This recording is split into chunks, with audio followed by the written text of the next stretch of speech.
salatullahi wa salam ala man uhiyal Qur'an ahli baitihil kiram wa sahbihi zawil Qur'an wa sahbihi zawil Qur'an faya ilahana ij'alna minal ahali fil Qur'an wa zidna ilman nafi'an bima 'allamtana al-Qur'an wa wasi' ma razaqtana kama qad 'ahada al-Qur'an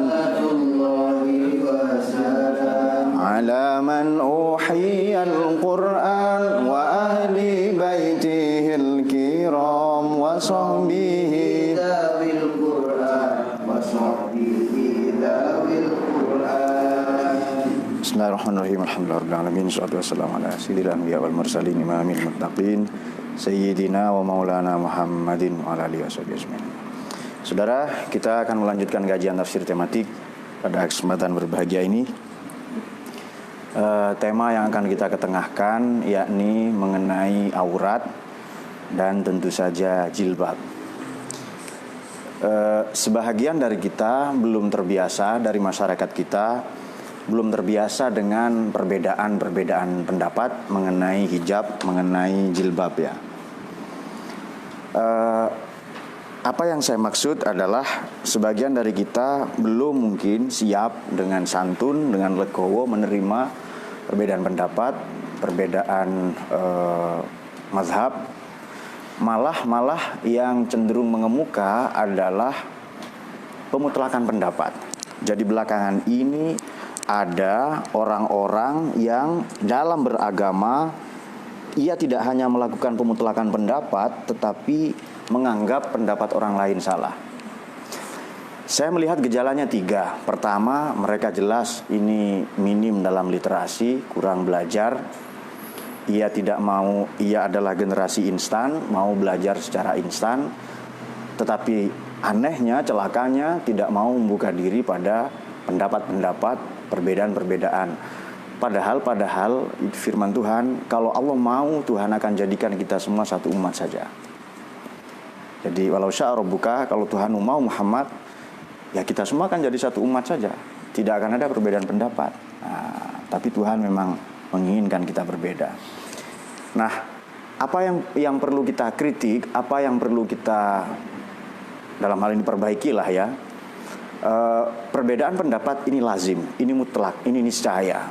Tetapi pemberhalaan, pemutlakan atau absolutisasi dari pendapat ini akan menimbulkan mara bahaya.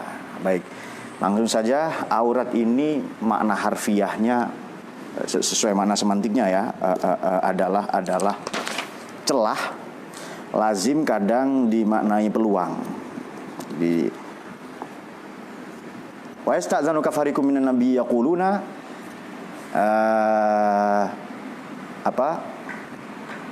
mereka memohon izin untuk pulang padahal mereka sebenarnya tidak menginginkan itu, dan pada rumah mereka terdapat celah-celah. Jadi fi buyutikunna auratun. Inna fi buyutina auratun. Dalam rumah kami terdapat aurat. Ini maksudnya tertutup. Ini rumah kami tertutup, tidak terbuka. Kemudian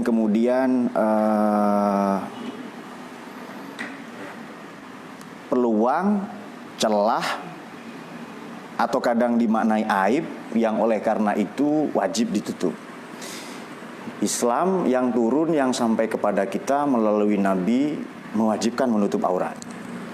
Tetapi caranya atau teknisnya, kemudian jenis-jenis penutupnya itu apa, ia tidak disebutkan. Artinya boleh kemudian daster, boleh gamis, boleh batik, boleh apa saja. Itu bukti bahwa Islam itu nilai. Itu mungkin yang pertama. Nah, ada perbedaan pendapat. Misalnya langsung saja kita buka ayat-ayat. Ini sebelum saya membaca banyak tafsir seperti biasa ya. Sebelum saya kemukakan tafsir dari seperti biasa ulama-ulama klasik maupun kontemporer, ada 2 ayat. Banyak sebenarnya tapi 2 ayat saja. Yang pertama adalah kita akan membuka surat Al-Ahzab. Surat Ahzab ini surat yang ke-33 dalam Quran, yakni pada ayat 53. Saudara bisa membuka Ahzab 53. Ini dikenal dengan ayatul hijab, ayat tentang hijab. Sebelum nanti kita akan bahas hijab itu apa. Jadi aurat ini celah, peluang, lubang, aib, itu terserah Anda pilih yang mana maknanya, tapi yang jelas ia sesuatu yang harus ditutupi.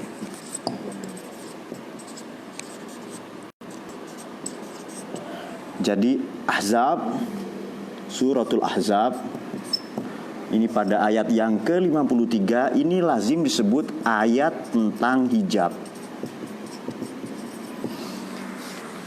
Tentu saya tidak akan membaca semua ayat ya, karena banyak sekali nanti pendapat para mufassir. Saya akan kutipkan beberapa saja supaya kita terbiasa dengan perbedaan pendapat. Ada yang membolehkan, ada yang tidak. Nanti silahkan dipilih yang mana. Dan saya tidak dalam posisi berfatwa harus begini, tidak. Saya hanya penyampai pengetahuan. Silahkan pilih yang mana. Kemudian yang kedua adalah An-Nur ayat 31. Nur 31 ini disebut ayatul khimar. Ayat tentang khimar. Khimar atau akhmaroh ini bukan himar ya. Kalau himar ini maknanya keledai. Khimar atau akhmar ini maknanya adalah apa? Selubung atau penutup. Mukena lah zaman sekarang. Ayat tentang mukena, nah sudah itu. Ada lebih gampang saja.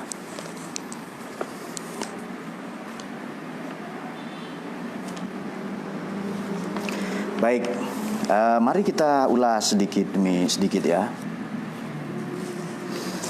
Tadi dikemukakan bahwa aurat wajib ditutupi. Islam itu nilai wajib menutup aurat. Terserah gamis, triplek, terpal, karpet, enggak apa-apa. Daun, kardus terserah. Sesuaikan dengan kebudayaan masing-masing.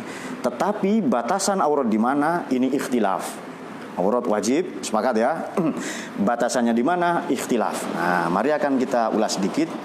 Pada Ahzab yang ke-53, mari kita baca ini ayat tentang hijab. Ini ayat ini populer sekali. Bismillahirrahmanirrahim. Ya ayyuhallazina amanu la tadkhulu buyutan nabi. Wahai orang-orang beriman, jangan kamu yang tidak beriman tidak haya. Wahai orang-orang beriman, jangan kamu semua masuk buyutan nabi, ke rumah-rumah nabi, illa ayyudzana lakum, kecuali kalian sudah mendapatkan izin atau direstui. Ila ta'amin ghairu nazirina, untuk makan tanpa menunggu sejenak. Inahu waktu masanya, walakin idza du'itum, tetapi jika kamu dipanggil fadkhulu, ayo kamu kalau dipanggil makan. Wa idza tu'imtum ya fantashiru wala musta'nisina li haditsin. Nah, ayatnya ya ini, wa idza sa'altumuhunna, apabila kamu meminta kepada mereka, maksudnya kepada istri-istri Nabi, mata'an, terhadap sesuatu. Kalau kamu kepada istri Nabi ada keperluan, ini seolah-olah taksis ya, tapi nanti kita cari hukmul am, hukum yang general dari ayat ini. Fas'aluhunna min wara'i hijabin, kalau kamu mau minta sesuatu, ada keperluan, ayo minta ke balik di balik hijab, di balik tabir.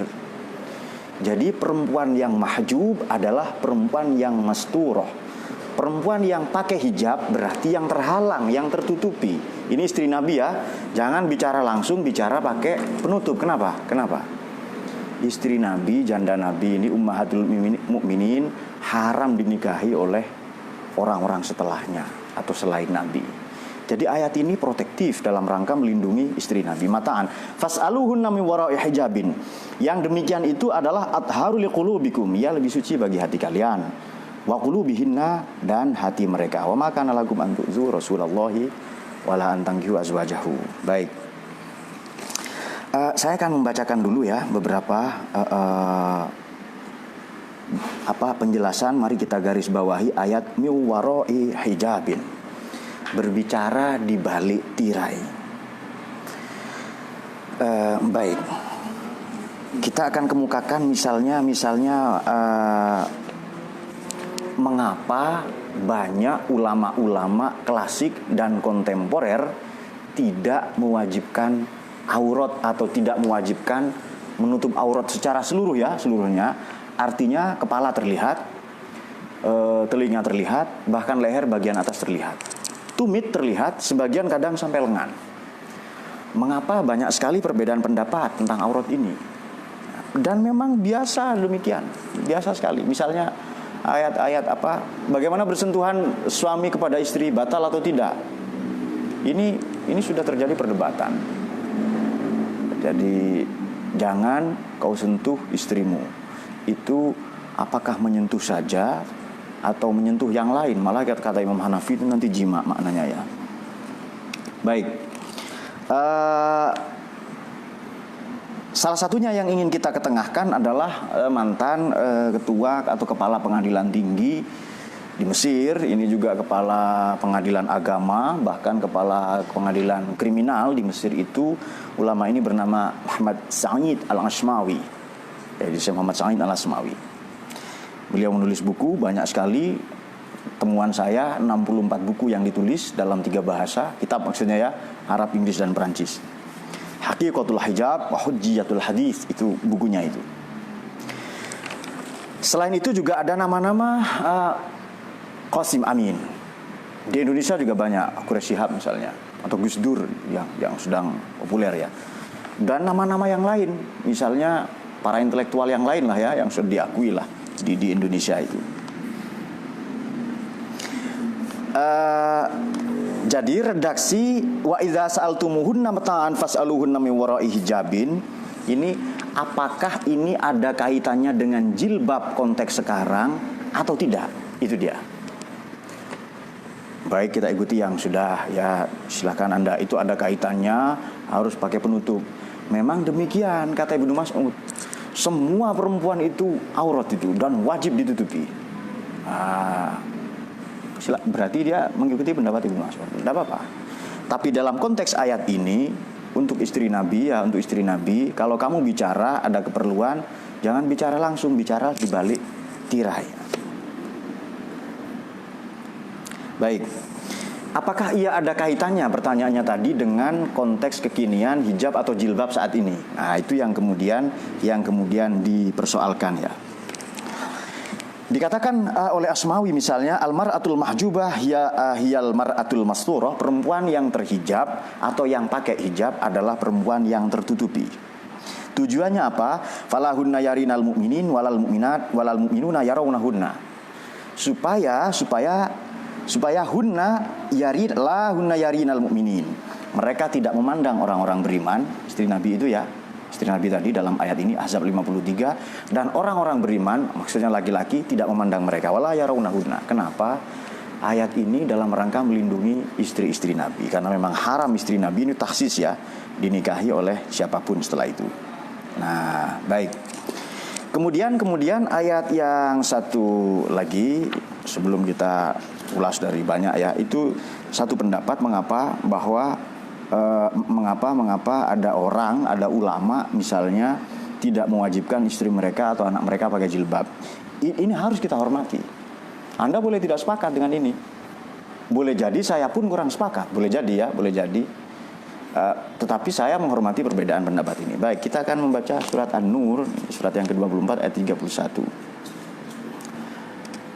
Wa qul lil mu'minati yaghdudna min absarihinna wa yahfazna furujahunna wa la yubdina zinatahunna illa ma dhahara minha wal yadribna bi khumurihinna ala juyubihinna. Wa qul lil mu'minat, dan katakanlah ya Nabi, kepada perempuan-perempuan beriman, yaghdudna min absarihinna, agar mereka menjaga pandangan-pandangan mereka. Ini dia. Wa yahfazna furujahunna, dan memelihara kemaluan mereka. Wala yubdina zinatahunna, serta janganlah mereka yubdina, menampakkan zinatahunna, perhiasan mereka. Mari akan kita bahas perhiasan ini. Apa sih sebenarnya yang dimaksud zina? Janganlah tampakkan perhiasan mereka illa ma zahara minha, kecuali yang terbiasa tampak. Perhiasan mereka agak. Ini kan ayat disebut ayat tentang menutup semuanya, kerudung atau mukena atau apa tadi. Apa perhiasan? Kalau perhiasan ini pakaian, berarti perempuan wajib tertutup. Yang ditampakkan pakaiannya saja. Semuanya berarti. Sebagaimana pendapat Ibnu Mas'ud. Kalau dikatakan zinatahunna ini betul perhiasan seperti apa ya, khotam, cincin, boleh berarti itu. Apalagi suar, gelang, kemudian qirot, anting misalnya, berarti itu boleh ditampakkan. Ya artinya kalau anting nampak, kupingnya nampak berarti itu. Kemudian misalnya qoladah ini kalung. Menurut Anda kalung itu di sikut atau di leher? Kalau begitu leher boleh nampak. Kemudian kuhal, celak. Nah, celak itu di mana? Kalau begitu malah mata atau penglihatan ini boleh nampak. Nah, jadi memang begitu ya, ada banyak sekali. Baik, sekarang yang lazim diikuti banyak orang, misalnya mazhab Hambali, ini wajah dan telapak tangan. Boleh kita pakai itu. Nah, jadi khudzu zinata, juga ayat yang lain, A'raf misalnya 31 suratnya yang ke-7 ayat 31. Khudzu zinatakum inda kulli masjidin. Ayo pakai pakaianmu ke setiap masjid. Jadi zina ini pakaian atau perhiasan. Ini pun ulama berbeda pendapat. Nah, baik. Mari akan kita ulas ya pasal tadi itu. Baik. Bismillahirrahmanirrahim. Faqala al-Qaffal, ini al-Qaffal. Fi ma'na hadhil ayah, dalam makna hadhil ayah adalah ai fil 'adatil jariyah. Ini kebiasaan jariyah. Kebiasaan jariyah itu anak perempuan ya. Wadzalika fin nisa, demikian pula dalam perempuan, yakni al-wajhu wal kaffan.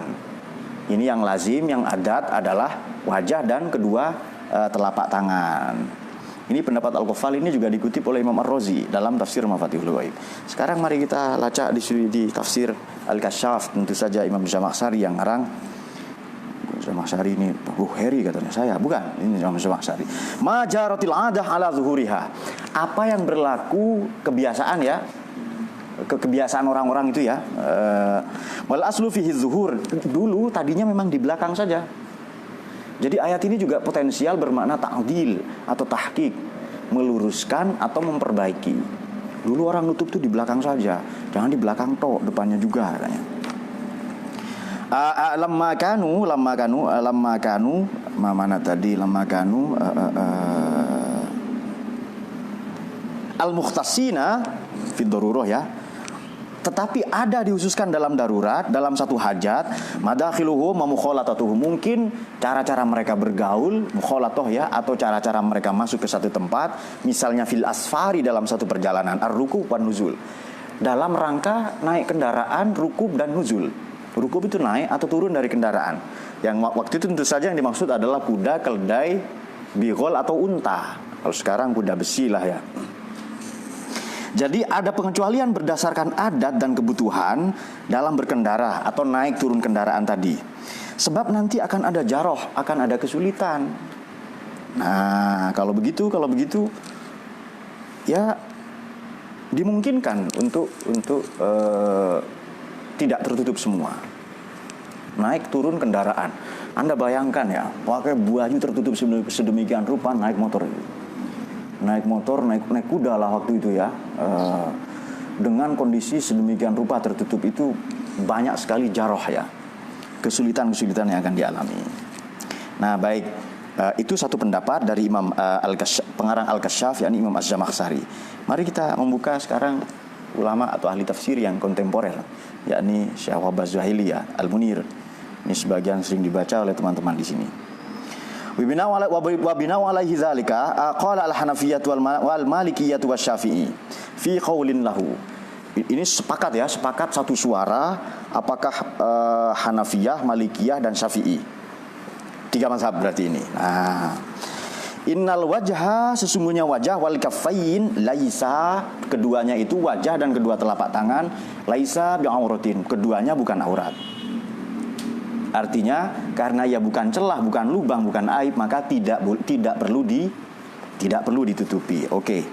Fayakunul muradu biqaulihi, maka ini semua ya, biqaulihi ini ma zahara minha ma jaratil adah bi zuhurihi. Ya, ini yang berlaku bagi adat. Apa yang nampak bagi adat ini? Sekarang waruya an Abi Hanifah, dan diriwayatkan dari Imam Abu Hanifah radhiyallahu an, innal qadamain 2 kaki ya, telapak kaki ini ya. Innal qadamain laisata bi'auratin. Jadi kedua telapak kaki kata Imam Abu Hanifah bukan aurat, tidak harus ditutupi. Kemudian redaksi yang lain laisata bi'auratin, redaksi yang lain adalah laisata minal aurah, bukan sebagian dari aurat. Jadi ini ada yang katakan bukan aurat sama sekali, bukan sebagian dari aurat itu. Nah, pilih mana terserah, ini pendapat mereka, ini kita hormati. Malah ini pendapat Imam Mazhab. Li'annal jarah, karena nanti kesulitannya adalah min satrihima, menutupi keduanya, asyaddu min satril kafain, lebih sulit daripada menutupi kedua telapak tangan. Kata Imam Hanafi, Anda perlu tahu ya, Imam Hanafi ini tinggal di kota metropolitan, kota industri Kufah, kota paling besar, kota industri ya, kota metropolitan. Kalau Baghdad ini kan kota ibu kota ya kan, kota politik. Di samping ia juga kota pengetahuan. Tapi kalau Kufah selain kota pengetahuan, ia kota industri di zamannya. Ia kota di mana perempuan bekerja. Jadi kalau menutupi telapak kaki akan sangat kesulitan nanti daripada menutupi kedua telapak tangan. Berarti ini kan ma zahara minha ya kan, apa yang biasa nampak. Nah, itu catatan penting bagi kita. Kemudian la siyama tanpa terkecuali juga pendapat ya an Abi Yusuf. Abi Yusuf ini adalah murid kesayangan atau murid paling senior dari Abu Hanifah yang menyebarkan mazhabnya Imam Abu Hanifah. Inna zira'aini laisata bi'auratin. Malah kata Abi Yusuf, santrinya siapa? Santrinya Imam Abu Hanifah ya, yang menyebarkan mazhabnya. Dua lengan ini pun bukan aurat. Ia tidak harus ditutupi. Sudah semakin ekstrim kan? Tadi yang leher apa? Dua lengan pun, dua ziro ini laisata bi'auratin. Kenapa? Oleh karena lima fi satrihima minal jarah, menutupi keduanya akan kesulitan. Jadi kalau ada di Kufah, beliau ada di Kufah, kota metropolitan, tempat orang-orang bekerja, di samping kota pelajar, perempuan bekerja terbiasa, perempuan naik kuda. Jadi sulit menutupi nanti itu. Namanya perempuan bekerja kan. Jadi menutupi telapak kaki, kemudian telapak tangan. Oleh karena itu kalau ada orang misalnya ya, ia berjilbab, jilbab seperti kita sekarang loh ya, bukan hijabers yang produk industri, bukan ya, hijab. Bahkan kita tahu istri Mbah Hasim misalnya, Kiai Wahab juga lehernya kelihatan, mohon maaf pakai kebaya, dada bagian atas pun kelihatan. Dan dulu enggak ada orang rame-rame sibuk apa. Siapa mau ngelawan Mbah Hasim juga? Siapa kamu kan? Kan begitu kan? Nah, tetapi kalau Anda melihat sekarang orang pakai jilbab, lalu kedua lengannya kelihatan, maka jangan disalahkan. Ia boleh jadi ikut pendapat Ibnu Yusuf tadi, Imam Abu Yusuf tadi itu, santrinya Imam Abu Hanafi itu. Nah, dan Abu Yusuf ini Anda tahu adalah mufti ya. Jadi tukang pemberi fatwa atau mahkamah agungnya lah, kepala MA di zaman Khalifah Harun ar-Rasyid. Jadi kalau memang kesulitan menutupi kedua lengan karena Anda bekerja, ya Anda tidak wajib menutupi itu. Itu kata Imam Abu Yusuf itu. Nah, sekarang juga ditambahkan oleh dalam kitab Fathul Qadir misalnya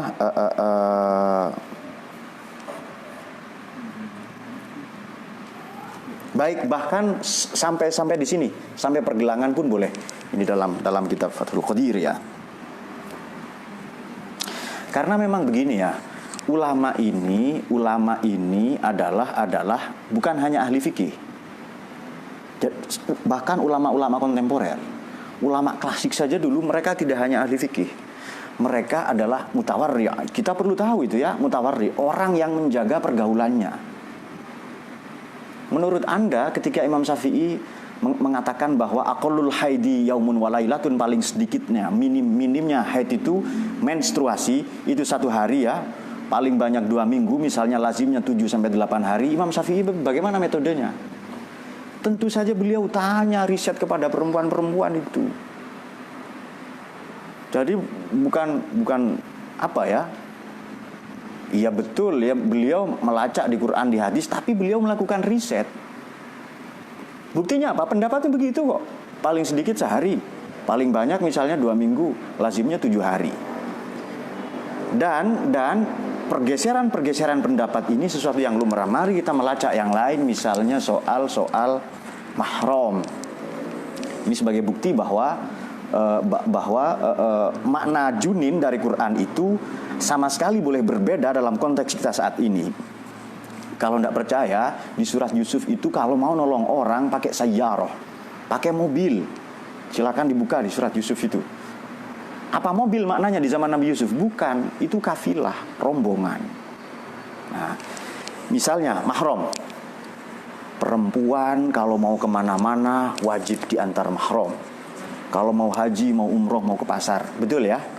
Ini, baik. Tujuannya apa? Tujuannya supaya aman, ya kan? Kalau mau pakai redaksi tadi, falahunna yarinal mu'minin walal mu'minat yarawnahunna. Supaya mereka tidak memandang orang-orang beriman yang sebenarnya taksis untuk istri-istri Nabi karena memang haram dinikahi setelah Nabi wafat, dan orang-orang beriman tidak memandang mereka. Baik. Pokoknya supaya aman lah, itu saja. Supaya aman, perempuan diantar mahramnya. Saya mau tanya, saudara kita yang bekerja di Hong Kong, di Taiwan, di Korea, diantar mahramnya. Umroh saja belum tentu diantar mahram kok. Kenapa?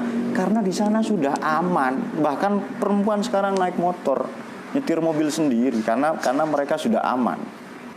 Pertanyaannya, mahram kan tadi maknanya orang, kakak, adik, saudara laki-laki, kemudian bapak, paman, saudara laki-laki dari ibu, itu kan mahram kita kan, yang haram perempuan menikahinya, betul ya?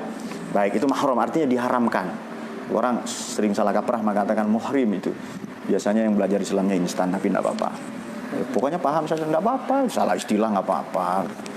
Dan saya itu begini, atau bahkan sebagian ulama, para ulama ini menggunakan standar yang ketat untuk dirinya sendiri, tapi longgar untuk orang lain. Nah itu dia. Apalagi hanya dalam urusan muamalat. Kalau begitu mahram ini tadinya kan diantar manusia, saudara laki-laki, paman, saudaranya ibu dan sebagainya ya, tujuannya supaya aman, ya kan? Kalau sudah aman perlu diantar nggak? Buktinya saudara kita di Hong Kong, di Taiwan yang kerja enggak diantar. Berapa biayanya kalau nganter itu ke sana? Ditungguin terus kerjanya, ya kan? Padahal kita tahu di sana bukan negara Islam. Bahkan Islam bukan mayoritas di sana. Kalau begitu, apabila sudah tercapai tujuan aman, keamanan ini, mahram tidak dibutuhkan. Apakah bergeser makna mahram? Jelas. Karena tujuannya adalah aman. Disinilah pentingnya belajar Quranic Studies atau ulumul Quran. Al-ibratu bi'umumil lafzi la bi khususis sabab, atau bi khususis sabab saja. Redaksinya yang dipilih atau sebabnya yang kita jadikan ibroh itu. Latar belakangnya ya, latar belakang turunnya atau ibroh atau teksnya. Kalau tujuan sudah tercapai, sudah aman, mahram tidak dibutuhkan. Apakah mahram tetap ada? Ada. Bagaimana cara memaknainya? Kalau begitu sekarang mahram sudah bergeser. Mahram bukan lagi manusia, tapi undang-undang, regulasi. Kalau begitu kita cerdas menyikapi keadaan. Dan tidak akan gampang terpengaruh. Haram, pokoknya. Kalau Anda ketemu dengan jenis manusia yang mengatakan pokoknya, tinggalkan saja. Sebab Anda buang-buang umur itu. Pokoknya begini, kalau sudah pokoknya itu. Saya sudah ampun itu. Pokoknya, ya, ampun. Saya pergi itu. Pokoknya, ampun saya kalah. Sudah saya kalah. Kalau ketemu dengan jenis manusia yang pokoknya, tinggalkan saja sebab Anda buang-buang umur itu. Saya lebih baik ngopi kan, lebih baik baca buku, saya nulis, ngapain saya banyak kerjaan kan. Saya temui istri saya, nganggur ya, ayo, nah langsung begitu, ngapain? Nah, ada kerjaan kan. Nah, jadi aurat saja bergeser, hijab saja bergeser, mahram saja bergeser. Tetap ya, teksnya tetap ya, jangan salah paham ya, teks Quran hadisnya tetap, tapi ahwalnya berkembang. Maka perlu muqtadayatul hal, keadaan berkembang, teksnya tetap di situ. Baik, sekarang yang lain. Kalau mahram itu bukan lagi manusia sekarang, tetapi sistem, karena keamanan sudah tercapai melalui undang-undang, kemudian aurat juga demikian dengan banyaknya perbedaan pendapat tadi, maka mari kita mengulas sedikit lagi ini. Apa yang tadi sering juga diperdebatkan adalah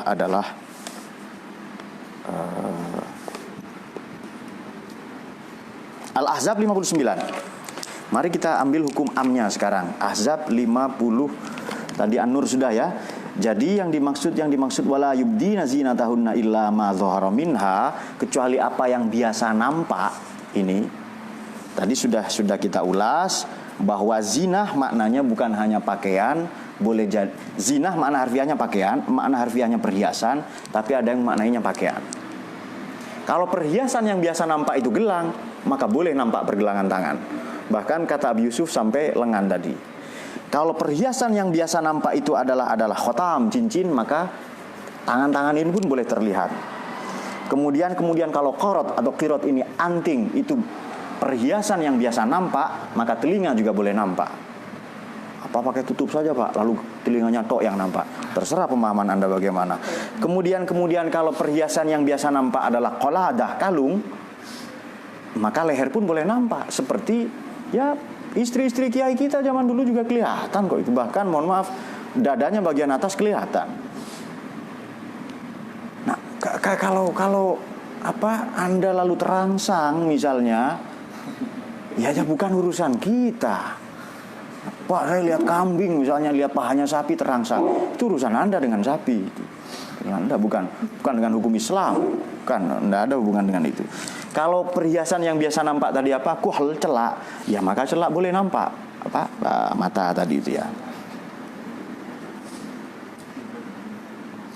Nah, baik. Awitiflil ladzina lam yadhharu ala auratin nisa, atau anak-anak yang belum tahu kepada auratnya nisa tadi itu. Jadi wala yubdina zinatahunna tadi pada An-Nur 31 ada yang memaknai pakaian, ada yang memaknai perhiasan, ada yang memaknai aurat. Nah, itu terserah ya, silahkan pendapat ini dipakai yang mana. Baik, mari kita selesaikan satu urusan lagi. Misalnya ini ada kita temukan di surat Ahzab 59. Tadi Ahzab 59. Ya ayyuhan nabi. Ini agak menarik juga ini sebagai bahan pertimbangan dalam kita menyikapi berbagai perbedaan. Bismillahirrahmanirrahim. Ya ayyuhan nabi, wahai nabi, qul li azwajika, katakanlah olehmu kepada istri-istrimu, wa banatika, dan anak-anak perempuanmu, wa nisa'il mu'minin, dan anak perempuan-perempuan yang beriman, ya. Yudnina alaihinna, hendaklah mereka menutupkan alaihinna kepada seluruh tubuh mereka, min jalabi bihinna, dengan jilbab mereka. Kemudian zalika adna ayyurafna fala yu'zain, yang demikian agar mereka lebih mudah untuk dikenali sehingga mereka la yu'zain, tidak diganggu. Wa kanallahu ghafurur rahim, Allah Maha Pengampun. Istri-istri Nabi, anak perempuan Nabi, istri-istri orang beriman suruh tutupi, ya kan? Memanjangkan jilbab, memanjangkan kain penutup. Tujuannya apa? Tujuannya supaya berbeda dengan budak, dengan sahaya. Sekarang pertanyaan, budak ada atau tidak? Kalau begitu tidak ada perbedaan. Nah, zalika adna, ini yang kita pakai. Ayyurafna fala yu'zain. Kalau sudah aman, selesai. Maka kita bisa ambil yang kedua tadi itu, yakni kita kembali ke Ahzab yang 53 tadi itu ya. Zalikum atharu liqulubikum wa qulubihinna. Kalau begitu hukum yang am yang lebih penting ditutupi adalah qulubikum ma qulubikunna. Hati mereka laki-laki dan hati mereka perempuan. Jadi menggunakan itu untuk membedakan. Sebab begini ya, budak boleh dibeli enggak? Boleh. Kalau istri orang boleh dibeli enggak? Apalagi istri Nabi. Nah, untuk membedakan istri Nabi, ya ummahatul mukminin radhiyallahu anhunna, yang mulia itu putri-putrinya Nabi atau istri orang-orang beriman yang tidak sembarang istri orang kok mau dibeli gimana kan? Kalau budak boleh dibeli. Budak bebas mau pakai tutup apa terserah, itu ugal-ugalan itu. Karena dia dibeli nanti atau dimerdekakan. Nah, kalau begitu kita pakai hukum yang am di redaksi berikutnya. Maka yang lebih penting ditutupi sekarang adalah wa idza sa'altum tadi mata'an fas'aluna min wara'i hijabin zalikum atharu liqulubikum wa qulubihinna. Nah, kalau begitu yang ditutupi apa? Ya hatinya. Perhiasannya tadi itu adalah hatinya itu sendiri. Baik. Jika demikian, ini mari kita rumuskan ya dalam satu redaksi yang semoga ini akan mudah dipahami. Nah, ayat surat Ahzab ayat 53 ini disebut ayat tentang hijab. Kemudian An-Nur ayat 31 ayat tentang khimar atau akhmar. Ayat tentang mukena ya, menutup seluruh itu. Dua ayat ini hikmahnya adalah para ulama baik klasik maupun kontemporer mengajarkan perbedaan-perbedaan pendapat. Apakah ulama klasik maupun kontemporer soal aurat, soal hijab, soal jilbab tadi itu sudah selesai dibahas itu. Ada ayat-ayat yang khusus untuk Nabi, istri Nabi ya, dan orang-orang beriman untuk membedakan mereka dengan budak. Kemudian kalau pada surat An-Nur tadi, kalau pada surat An-Nur ayat yang ke berapa? 31 ya. La tubdina zinatahunna illa libulatina wa baina. Kemudian yaghdudna min absarihinna wa yahfatna furujahunna. Katakanlah kepada orang-orang beriman menjaga pandangan, menjaga kemaluan, jangan menampakkan perhiasan mereka. Perhiasan yang dimaksud adalah pakaian atau perhiasan atau aurat. Kalau perhiasan yang dimaksud adalah anting, maka namanya perhiasan. Gelang kaki, ya kaki boleh kelihatan. Anting, telinga boleh kelihatan. Demikianlah lazimnya kita memaknai atau memahami. Kalau begitu sekarang ini yang paling penting, yang paling inti adalah bagaimana menyikapi perbedaan pendapat. Nah, seperti misalnya perbedaan siapa tadi, Al-Asmawi, beliau berdebat dengan Sidang Azhar. Lalu melahirkan buku yang sangat populer tadi, Haqiqatul Hijab wa Hujjatul Hadis.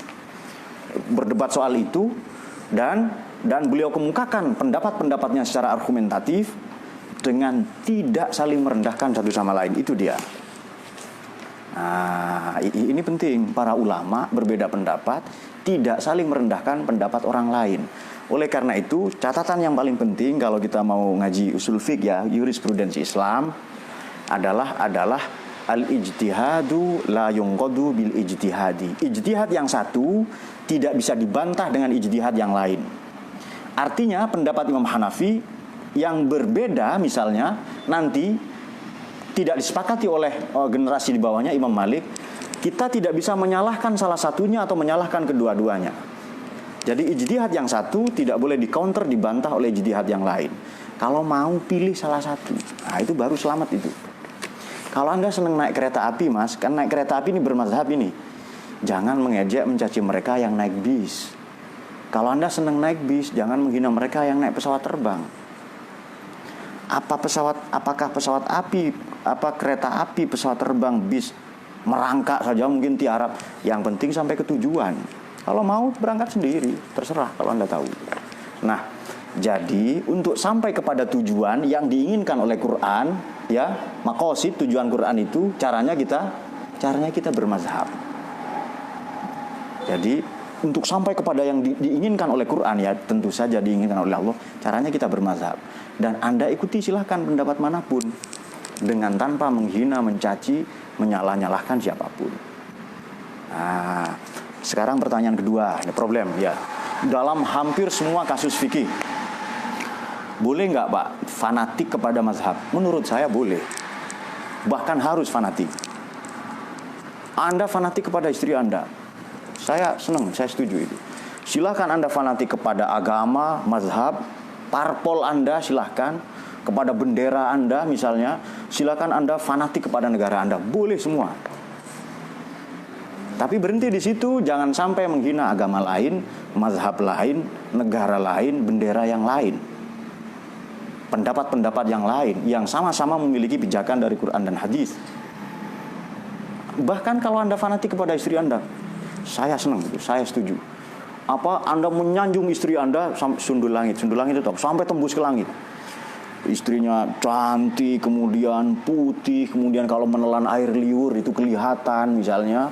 darah biru karena darahnya kelihatan biru, dan terserah disanjung sehebat apapun istrinya, tinggi dia, istri saya Pak tinggi, lebih tinggi dari tower misalnya, itu terserah.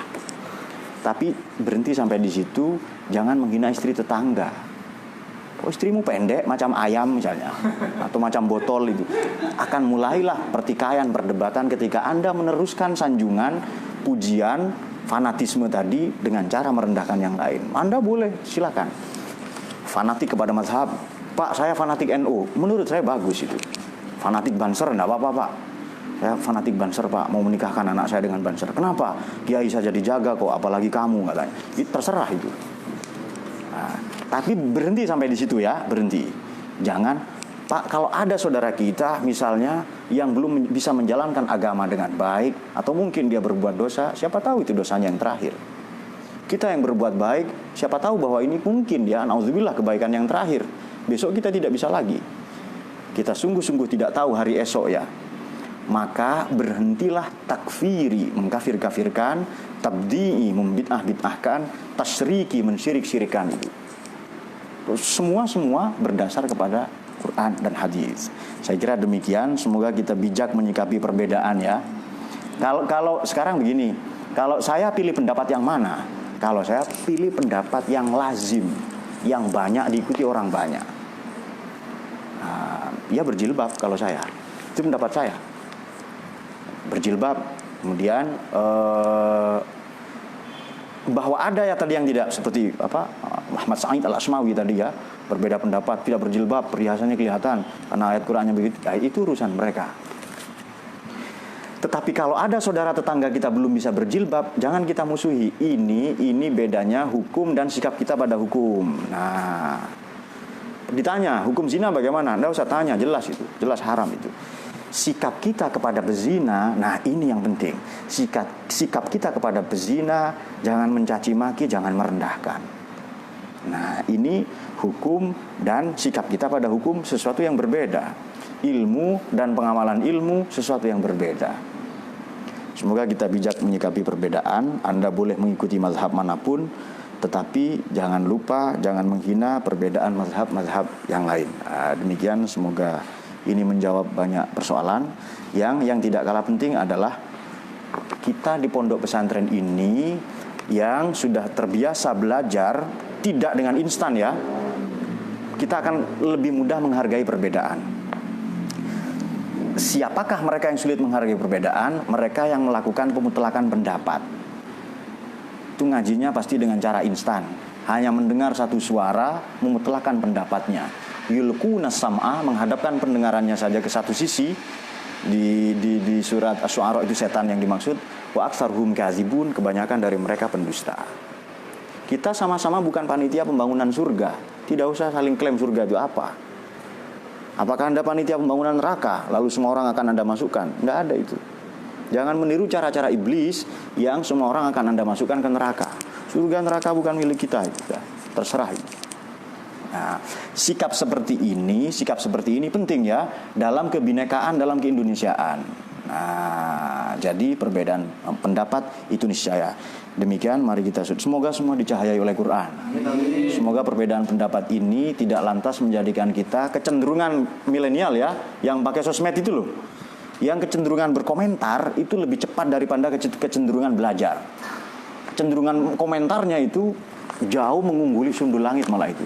Jauh melampaui kecenderungannya untuk belajar. Nah, mulai sekarang kita kurangi hal-hal yang seperti itu. Nah, kita kurangi seperti itu.